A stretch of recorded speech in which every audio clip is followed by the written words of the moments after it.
But we're back, and you know what? If you've missed the last few weeks or missed the last few shows of this show where we review Continental Wrestling, you picked a good one to tune into, because the one tonight is a show from Boutwell Auditorium that set the booking for really the next year at least. Maybe you could even argue more than that, because it established where they were going with Bob Armstrong and the Bullet. We don't get to see the Bullet on this particular show, but it set up how Bob Armstrong would go on to become the Bullet. And I guess there's probably as many theories as why he decided to use the mask as there are times that he wore the mask, actually wore it. But of course, a lot of longtime fans know about Bob's weightlifting accident. He had some surgery, decided to don a mask and become the Bullet. And the booking from August 1985, which is what we're going to talk about tonight, is where this sets in. This is Mitch Lucas. You already have seen my ugly face. You see Brent West at the top of your screen and Rodney at the bottom, the brothers West that are their dad. I'm sure a lot of you know this, but their dad is Ron West, who was the longtime general manager, NWA referee, and most recently Hall of Fame inductee. Of course, at the bottom, we have the esteemed Jack Lord wearing his, yeah, I know, it's you. Wearing your very cool Tracy Smothers shirt. God rest his soul. I love you, Tracy. But what do you guys, we're going to talk about this. I guess I should set the scene very quickly. You had, for weeks and weeks, Ron Fuller and Jimmy Golden had been trying to get Bob Armstrong in a match where he would agree that the loser of the fall would leave, or the loser would leave the Continental area. And Bob had various partners over the last few months and into dating back really into Southeastern. Continental was established in June of '85. And this had been going on with Bob and the stable for quite some time. And Bob decided to pick Robert Fuller, of all people, Ron's brother and Jimmy's cousin, to be his partner in a cage match where the loser would leave the Continental area. Now, Brent and Rodney, Jack, I'm going to let you guys, I'm going to ask you this. I'm, fanboy perspective. But I remember, and I watched this episode, and I've watched it and watched it and watched it and watched it. I know we've heard all kinds of stories about this guy couldn't get out of the building because the crowd was so mad. This is one of those nights where I wondered how Ron and Robert Fuller and Jimmy Golden got back to the back. I mean, all kidding aside, it's a good thing the Birmingham Police Department, as Kevin Sullivan, your buddy there, Rodney, would say, it's a good thing the Birmingham Police Department was in the building, because this crowd was hot when Bob got beat up, when Robert Fuller did eventually make the turn. Yeah, I agree. But I'll tell you one thing, though, that when I watched this back, really, Bob Armstrong does not lose the match, though. No. If somebody pointed in this thing. I never paid attention to that. I guess what I was thinking as a fan back in the day, 16-year-old, is that, well, he must have, quote unquote, give up when they were, putting him in the Fuller leg lock and all the things they did. But no, he never loses a fall. You don't have video evidence of him quitting, which of course they'd never let Bob Armstrong quit to begin with. Jack, where were you when this happened? Do you remember watching it? Did you see it when it happened? Honestly, I heard about it, but I was not able to get the show at this point. And it wasn't until a few years ago. In fact, just the other day, I watched it again, when I got the video link.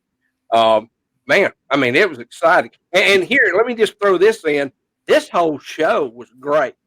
Yep. The whole show was great, which leads to there was nothing bad happening on the show. There was nothing to get the crowd down. Right. They were geared. They were ready for this. They were excited. And, boy, this finish was, wow. It was something. Did y'all notice, and I asked Rodney this because I don't know if he knows. Did you notice that at the beginning of this, Gordon Sully didn't know who Robert Fuller was? he couldn't even remember his name. Yeah. He called him Bob. Yeah, he called him Bob Fuller. Yes, he did. You're right. He most certainly did. Yeah, there was. He also called the nightmares diminutive. I don't know if y'all caught that. I did. I did hear that. Well, let me ask you, Rodney, because I know that you were often, not at this point, but you were often at ringside, down at the table for a lot of things that happened. Do you remember, and I guess maybe during the time when the Riches fought the Nightmares, or later on when Fuller and Golden turned on the Nightmares, that got a lot of heat. I'll just ask it this way. Is this up there with the biggest moments of Continental Wrestling that you remember, even though you were not sitting ringside for this one? You remember back through your time when you were sitting at ringside, what were some of the, how does this compare to some of the times when the crowd just lost it? No, this was a defining moment right here, more so than any of the others. We've been at some of the others where our father got beat up in Dothan, Alabama, but nowhere near what happened here. We also saw other ones. We weren't there, but when the Midnight Express beat Brad Armstrong to a pulp, while Bob was handcuffed to the ring post in Mobile, Alabama, the Midnight Express, Dennis and Dennis and Randy Rose and Tommy Weathers had to fight to get out of the building. But there's some key moments, but as far as this one, never been into one like this. It was extraordinary, to say the least. So I kind of blew by it because I'm so fired up, and I warned them when we came on the show that I was bouncing all over the place. But what exactly happened is this. The Tennessee Stud, Ron Fuller, and Jimmy Golden at the beginning of the show are told by Gordon Soley that they may not have permission to actually air the cage match on TV. They come out and demand that it gets aired on TV because they want everybody to see Bob Armstrong lose, and that if they don't get their way, they're not going to wrestle in the match. So the promotion gives in, and the match is put on TV. Ron Fuller and Jimmy Golden come out first, and then Bob Armstrong and let's just say less than excited Robert Fuller walk to the ring. Bob goes right in and starts scrapping with Jimmy Golden and Ron. And Robert, to say that he takes his time getting into the ring would be to say that like a 10-year-old takes his time walking into the doctor to get a shot. Robert eventually gets involved, and of course he turns on Bob. Scott and Steve Armstrong, remember it's in a cage, and it's in the old classic wire cage that we all remember if you've been a fan longer than 10 minutes. Scott and Steve Armstrong come out. They hit the ring. But while Bob is in the Fuller leg lock, the other two are hammering Scott and Steve's fingers where they can't climb in. And then out of nowhere, where he was actually supposed to be on his way back to the building, Brad Armstrong runs into the ring to one of the biggest pops you'll ever see in Birmingham, Alabama.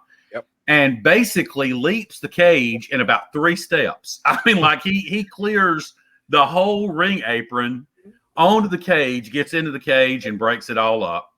And of course, I think the line that Gordon Soley uses is, "This is thoroughly, utterly, completely, totally the most disgusting turn I've ever seen in my life." I think that's how he puts it on video. And he calls almost called him Bob Fuller.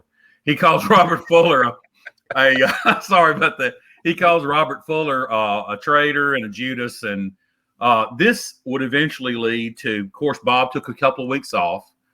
Oh, I don't like to say this because it betrays my childhood, but Bob comes back under a mask, calling himself the Bullet, and fends off everybody from Dick Slater to eventually Mr. Olympia to Wrestling 2 to heel Wrestling 2, believe it or not. If you've never seen that, look it up on YouTube. To Ron and Jimmy and Robert Fuller, Dutch Mantell and Kevin Sullivan, and as Gordon Soley would say, a host of others. So it sets up the booking for the next year and basically turned the Bullet into our areas. I'll use this analogy.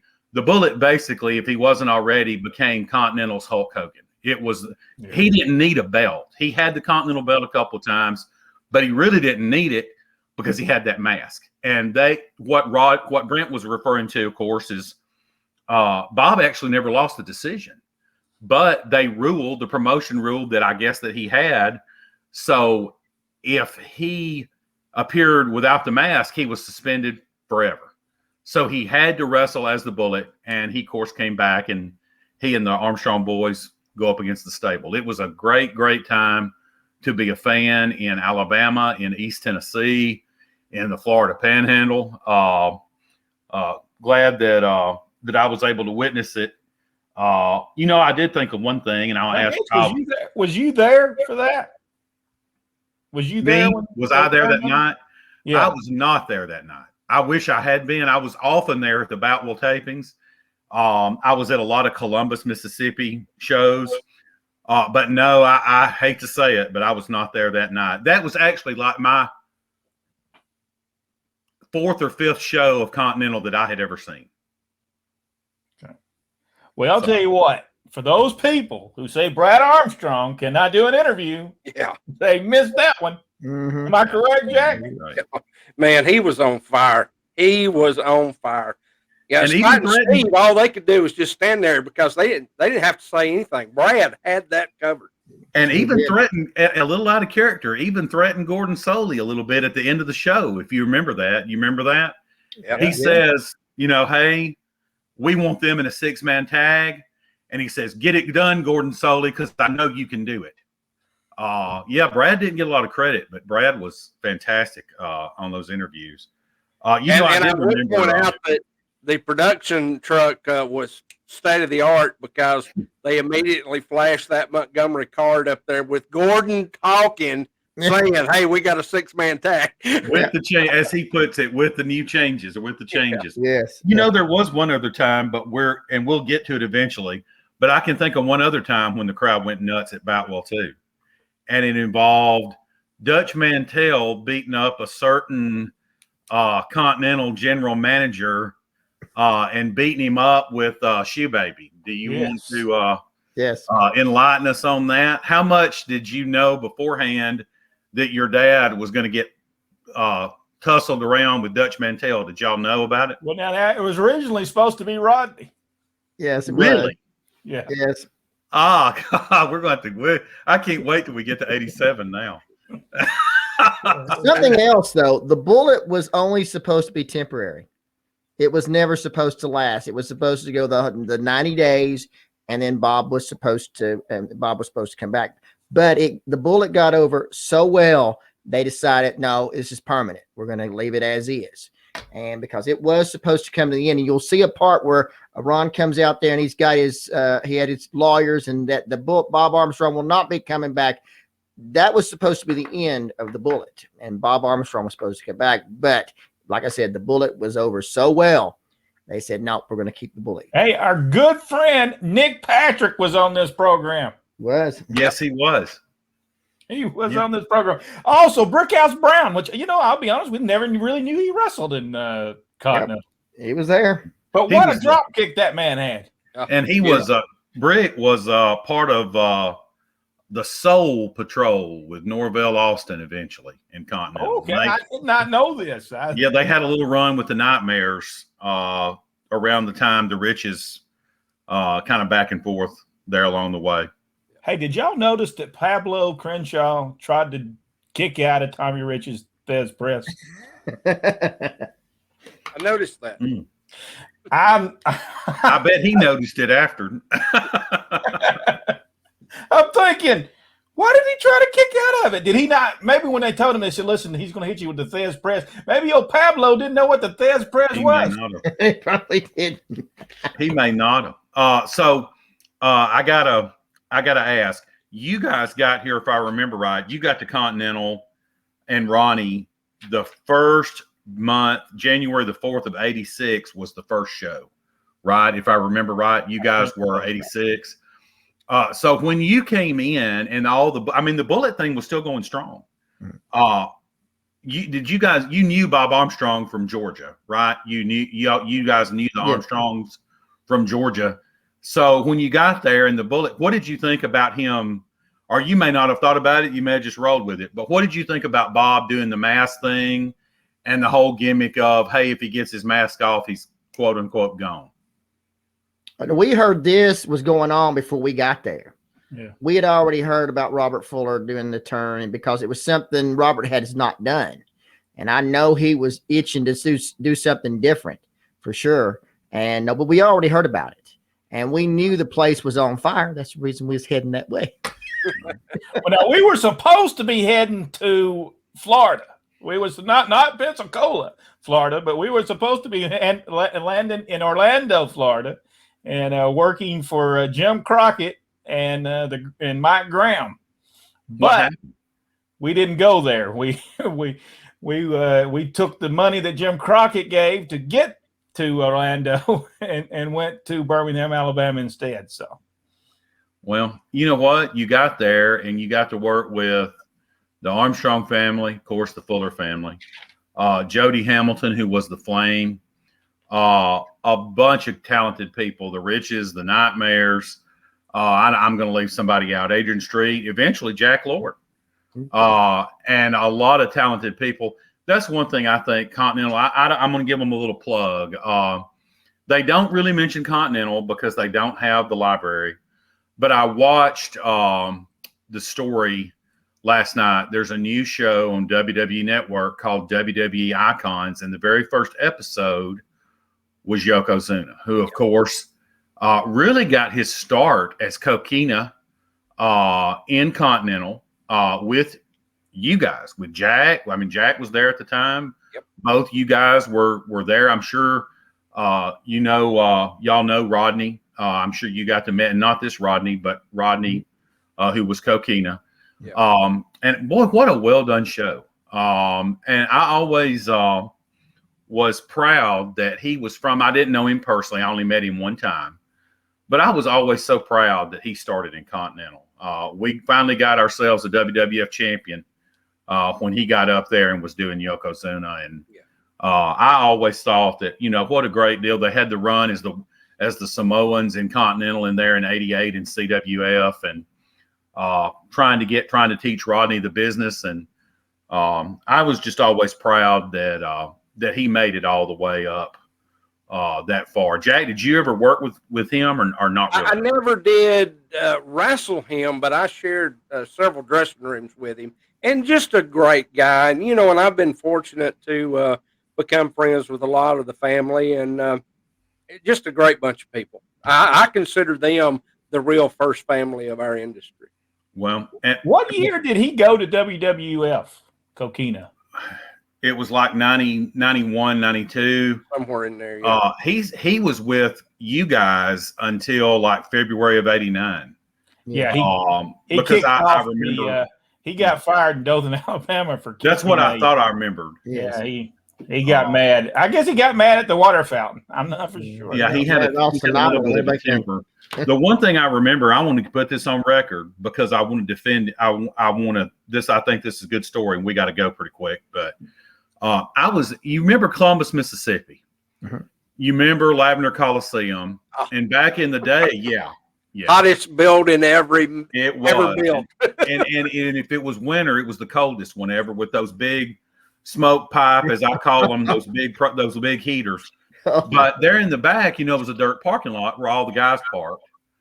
And I got to be friendly with a lot of them. And I was Wendell Cooley used to, if I remember right, I think it was Wendell used to bring a dog or two with him ever so often to the show. And he would have it in his truck, and he would go back and feed the dog a lot of times and stand around and talk. And some of the fans would go back there, and I was like the only one back there.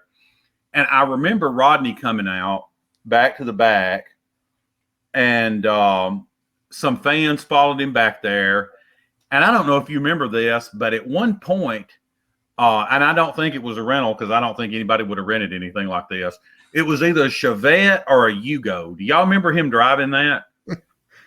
He tried to get into the Yugo, and a bunch of the fans were giving him a hard time.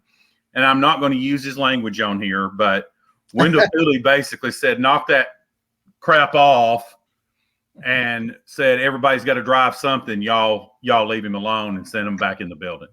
But I always thought that was cool of Cooley to take up for him when basically he could have just stood there and let him laugh. But I always thought that was neat. I'm sure Rodney probably had to deal with a lot of that because of his size. But anyway, I thought their program was good. And I would encourage anybody to, if you can find this show from, I believe it's August 17th, 1985, watch that turn when Robert Fuller turns on the Armstrong family and on Bob Armstrong, and watch Brad Armstrong's entrance and tell me I'm lying when it looks like he flies to the ring and leaps over the cage.